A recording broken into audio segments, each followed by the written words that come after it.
There's an alligator back in it was like what, 1901 or something like that. That was recorded at 19 feet 2 inches and at right around 1,100 pounds.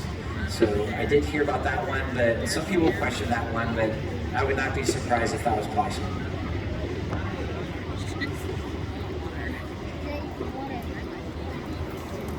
What would I do if he turned around towards me? I'm coming over with you guys. Now, if he were to kind of come towards us, Michelle and myself would just move out of his way. So we have the sticks and stuff that we have in here. So this is something that if we were within close quarters an alligator, this is something we just place between us and the alligator as we're moving away from them. So it's just something that they're going to hit the stick before they get to us. So it's kind of like a movable fence is mainly what that's for. There's always two of us in here while I'm talking to you guys. Now we're both kind of facing the gators, but Michelle's focus right now is just basically on the gators and making sure that I'm not going to end up in a bad spot. So that's what she's doing right now. So I always stand on Michelle's good side. Do we always? Yeah, for the most part with us, they'll get a little territorial with each other on occasion, but with us, they really, we do a lot of training with our alligators. So the times that we interact with them directly, for example, is when we're going to feed them. So we've actually trained them to go to the water and to line up along the shoreline. So basically from the palm tree to the oak tree, that ledge of the pool right there that you see, that's their dinner table. And they've actually been taught when you give them the cue that it's time to eat, they know to go to there. And that makes it a lot easier for us when we come in and work with them. We can call them to that dinner table. That's when we're going to interact with them. They know they have to line up right down the line right there, and they have to be somewhat calm, and we'll hand feed each one individually from that point. So little things like that, and just working around them, respecting their space, helps us out quite a bit as well. So they're very used to us. We're coming in here every day, several times a day, so they get used to us coming in and working around them. Still very powerful, instinctual animals, so obviously there's a lot of respect there, between us and the alligators and stuff. But, they're pretty good. Sometimes I feel safer in here than I do out there. So I'm just saying. Yeah. Any other questions? What are their names? What are their names? So we have Earl and Bubbles right here. It's going to be a little bit harder as I get down that way. So I have Earl, Bubbles, Cutie. I think that is. Who do you think that is? So this sun is like blinding me right here. I just kind of see shadows and hands and stuff. But is that Vlad? It is Vlad. So Vlad, and then Tony. I think Tony right there. Your cat. And I can't tell exactly who's on the end right there. Yeah, maybe Snaggles. Yeah. That's tripod. So you're making the motion about the foot. Yep.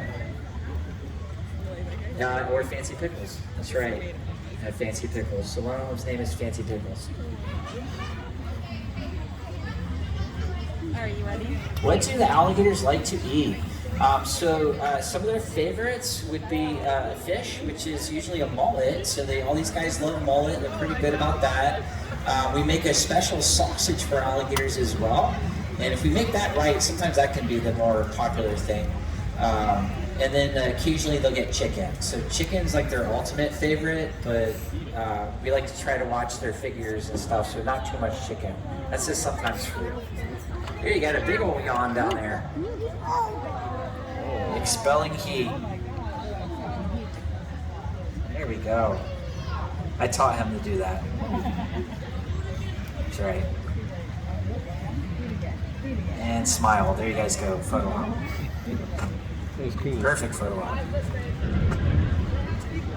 How many times a day do we feed our alligators? So when we are feeding in the warmer months, they're going to get fed twice a week. And to give you an idea about amounts, my guys are going to average anywhere from 10 to maybe 12 pounds of meat within that week's time. So it's going to be split up between those two feedings. Sure. What do they look like when they swim? These guys are really awkward on the land. They look a little funny sometimes when they're walking on land. They'll actually do something what we call high walking, will actually raise themselves up, and they actually kind of bow their back up when they walk. So they're a bit awkward on land, but in the water, these guys are very, very agile. So they're very quick in the water. They almost have a little bit of like a snake movement when they move through the water. If you look at these tails, that's solid muscle in that tail. That's what they use to propel themselves through the water. Their feet are mainly just kind of like rudders. So they don't really kick and swim with their feet. They actually swim with their tail. So they look a little bit like kind of like a snake, kind of, when they swim through the water. But yeah, great question. But very, very fast in the water. On land, these guys aren't going to hit any kind of real speeds at this size. Yes? Great question. So how do you know if an alligator is a male or female? Well, we can tell all these guys are male just by walking and looking up at them. The reason why we can tell that is because males will actually get larger than females. So males will get up at around 10 to 13 feet. Females actually max out right around 9 feet. So that's about as big as a female will get, or as long as she'll get. So that's one way we can tell. We know all alligators we're looking at in here are males because they're all over 10 feet in length.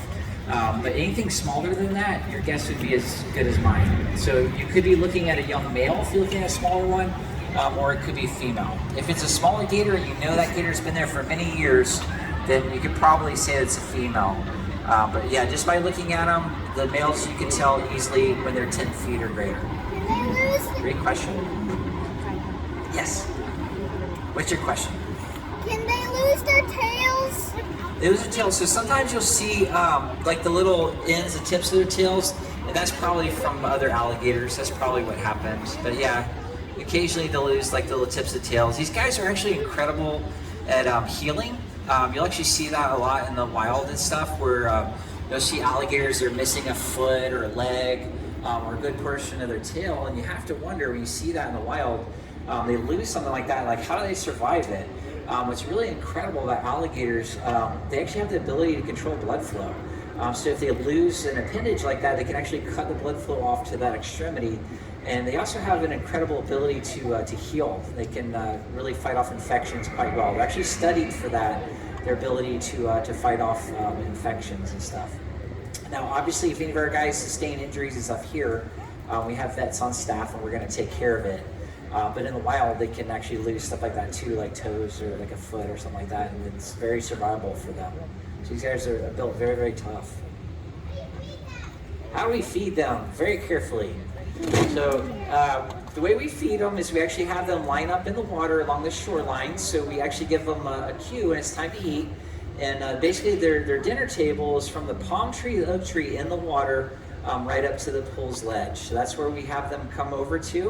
And when I have them line up like that, I'll just, as soon as they're being calm and everything's going good, I'll hand feed each one individually. So I'll just walk down the line and toss them their food from the shore right there to each individual. Yeah, that's basically how we feed our guys. But they have to be calm. You know, sometimes they'll get a little too excited and one of them might try to come up and out of the water.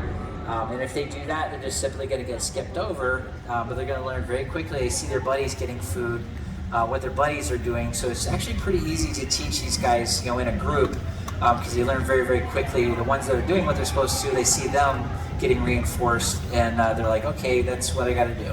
So usually they pick up on it very quickly, and they will all kind of line up and stay there nice and calm. How many teeth does an alligator have? An alligator can have up to 80 teeth in their mouth at a time.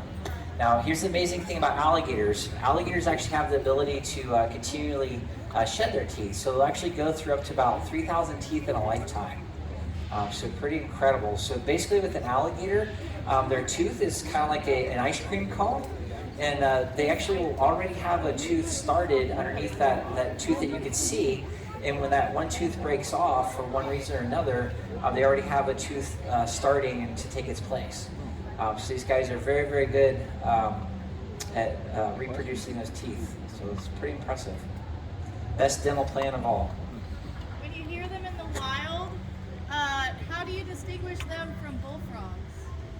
So the vocalizations and stuff that alligators make, it's not typical. Now the younger ones, like younger alligators, will make like a barking kind of sound, I guess, like a guttural kind of barking sound. So that might be a little harder sometimes to distinguish.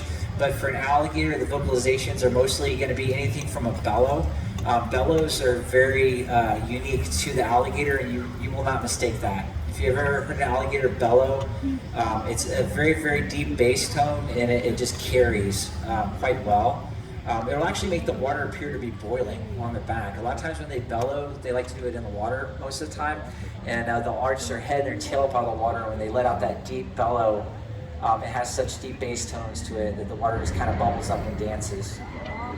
So yeah, but a younger alligator, it would be hard, but it's almost like a bark kind of sound. It's like a short kind of noise. Yeah.